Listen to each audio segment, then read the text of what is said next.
இந்தியாவில் நம்பர் 1 இல்லாத மாநிலங்களில் கூட பெண்களுக்காக மாதம் வழங்கப்படும் தொகை அதிகமாக உள்ளது.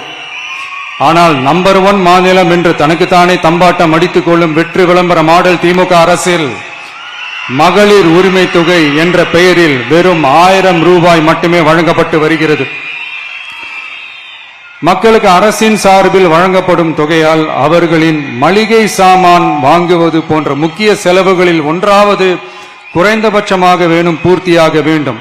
அந்த எண்ணத்தின் அடிப்படையில் யோசித்ததால் நாம் அமைக்க போகும் மக்கள் அரசு இனி 60 வயது வரை உள்ள அனைத்து குடும்ப தலைவிகளுக்கும் மாதம் 2500 ரூபாய்